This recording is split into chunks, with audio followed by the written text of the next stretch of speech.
বেকার ছেলে তার মাকে বলছে, শুধু ডাল দিয়ে ভাত খেতে ইচ্ছা করছে না, একটা ডিম ভেজে দাও না মা। মা তখন বলছে, ডিম ঘরে বসে জন্ম হয় নাকি? শুয়ে বসে 3 বেলা শুধু বাপের ঘাড়ে বসে খাচ্ছিস, আবার মজা না হলে গলা দিয়ে খাবার নামবে না। নবাব দাদা জন্ম হয়েছে ঘরে অকর্মা, এত বড় হয়েছে তাও কোনো কাজে খাটে না। বেকার ছেলের একটা ডিমের আবদারের বিপরীতে মা এতগুলো কথা শুনিয়ে দিল। রাগে গজগজ করতে করতে জায়গা ত্যাগ করলো। খাবার টেবিলে মায়ের এমন কথা শুনে গলা দিয়ে আর খাবার নামলো না। ভাতের প্লেটটা রেখে হাত ধুয়ে ফেললো। মা চাইলে ভালোভাবে বলতে পারতো ডিম নেই। আজ সে বেকার বলে মুখের উপর উঠতে বসতে খাবারের খোঁটাও শুনতে হচ্ছে। নিজেকে আজকাল একটা বোঝা মনে হচ্ছে। ভারী একটা দীর্ঘশ্বাস ছেড়ে রাতে না খেয়ে ঘুমিয়ে পড়লো ছেলেটা। রাত পেরিয়ে সকাল হলো, কেউ একটিবারের জন্য তাকে খেতে ডাকেনি। এক বুক চাপা কষ্ট নিয়ে না খেয়ে চলে গেল টিউশনি করতে। এটি দিয়ে হাত খরচ চালায় ছেলেটা। আজ চাকরিওয়ালা বড় ছেলে বাড়িতে এসেছে। যে ঘরে বেকার ছেলের জন্য একটা ডিম ছিল না, সেই ঘরে আজ বাহারি আয়োজন করেছে মা। দুপুরে বড় ছেলেকে যত্ন করে খেতে দিল মা। ওই সময় অভিও এসেছে বাড়িতে। মা তাকে একটিবার অব্দি খেতে রাখলো না। পেটের ক্ষুধা জানে এক প্লেট ভাতের জন্য কত কটু কথা সহ্য করে নিতে হয়। বেকার ছেলেটা সকল কষ্ট চাপা রেখে নির্লজ্জের মতো ভাইয়ের পাশে এসে খেতে বসলো। মা ভাই হয়তো একটু বিরক্ত হলো তার আগমনে। মা 2 ছেলেকে ভাত দিল, তবে বড় বড় মাছের টুকরোগুলো এবং মাংসের টুকরোগুলো চাকরিওয়ালা ছেলের থালাতে উঠলো। অভি মাথা নিচু করে এক থালা কথা নামক খাবার হজম করছে। আর সেই ফাঁকে মা বড় ছেলের ভাতের নিচে বড় সড়ক একটা চিংড়ি গুজে দিল, যা চোখ এড়ালো না বেকার ছেলেটির। কে বলল বাবা মায়ের ভালোবাসা সব সন্তানের জন্য সমান হয়? এই যে মায়ের ভালোবাসায় কত ব্যবধান, এই কষ্টগুলো কাউকে বলা যায় না, আর সহ্যও করা যায় না। আজ তারও একটা চাকরি হলে মা তাকেও নিশ্চয়ই এভাবে এক্সট্রা খাতির যত্ন করত। কথায় কথায় মন্দ বলতো না। হঠাৎ চোখের কোনায় 2 ফোঁটা জল চিকচিক করছে ছেলেটার। সাথে সাথে খুব গোপনে তা লুকিয়ে প্লেটের ভাতগুলো চুপচাপ খেয়ে নিল। বিষণ্ণ মনটা নিয়ে শুয়েছে ছেলেটা কিছুক্ষণ। এরই মধ্যে মুঠোফোনটা বেজে উঠলো। তার প্রিয় মানুষটি ফোন দিয়েছে। তার প্রিয় মানুষটির ফোনের নামটা দেখে অভির মুখে হাসি ফুটে উঠলো।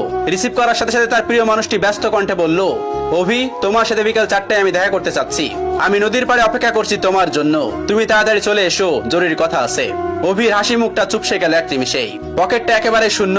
টিউশনির টাকা পেতে এখনো 10 দিনের মতো লাগবে। নিজের কাছে গাড়ি ভাড়াটাও নেই। তবুও মৃত্যু হেসে তার প্রিয় মানুষটাকে বলল, ঠিক আছে, আমি আসছি। অভি সাথে সাথে রেডি হয়ে নিল। ভয়ে ভয়ে বাবার রুমে গিয়ে ভীতু কণ্ঠে বলল, আব্বা। বাবা তখন বললেন, হ কোন সাহেব, গায়ে বাতাস লাগাতে যাচ্ছেন বুঝি? বাবার ঠেস মারা কথা গায়ে মাখলো না অভি, বরং অনুনয় করে বলল, আমাকে 100 টাকা দিবেন আব্বা, খুব আর্জেন্ট দরকার। বাবা তখন বলল, টাকা তো আর গাছে ধরে না যে তোকে ছিঁড়ে ছিঁড়ে দিব। নিজে কামাই করতে পারিস না? মানুষের ছোট ছোট পোলাপানো কত টাকা কামাই, পুরো সংসার চালাই, আর এত বড় দামড়া হয়েও বাপের কাছে টাকা চাও? এই লজ্জা করে না তোর? তুই সারাদিন গায়ে বাতাস লাগায় বেড়াবি, আর প্রত্যেকদিন তোর আমি টাকা দিব? অনেক তো বাসায় বাসায় খাওয়াইছি, আর না। তুই আমার সোজা সাপটা কথা শোন, আমি তো এত পকেট খরচ দিতে পারবো না। এখন থেকে নিজে নিজে ইনকাম করে খা, আর তা না পারলে আমার ঘর থেকে বাইর হয়ে যা। এত ঝামেলা আমার সহ্য হয় না, তুই আমার চোখের সামনে থেকে দূর হ। বাবার এতগুলো কথা শুনে ছেলেটার বুকটা মোচড় দিয়ে উঠলো। ভারী কয়েকটা দীর্ঘশ্বাস ফেলে নিঃশব্দে বের হয়ে আসলো ঘর থেকে। এদিকে প্রিয় মানুষটা বারবার কল দিয়ে তাকে তাড়া দিচ্ছে। নিজেকে সামলে নিল অভি। বাগান থেকে একটা গোলাপ ছিঁড়ে নিজের পকেটে রেখে দিল অভি। অতঃপর পায়ে হেঁটেই গেল যথার্থ স্থানে। প্রিয়তমা আগে এসে বসে আছে। অভিকে দেখে উঠে দাঁড়ালো এবং বিরক্ত কণ্ঠে বলল, এত দেরি করলে যে? জানো আমি কতক্ষণ ধরে বসে আছি? অভি তখন বলল, সরি আমার অনুরাগী, রাগ করো না আমার উপর, আসতে একটু দেরি হয়েছে। প্রিয়তমা তখন বলল, চুপ করো, চুপ করে থাকো, নিশ্চয় টাকা ছিল না? নিশ্চয় পায়ে হেঁটে এসেছো? অভি তখন মাথা নিচু করে ফেললো। প্রিয়তমা তার হাতে একটা কার্ড ধরিয়ে দিয়ে বলল, সারপ্রাইজ। ছেলেটা তখন বলল, কি এটা, কিসের কার্ড?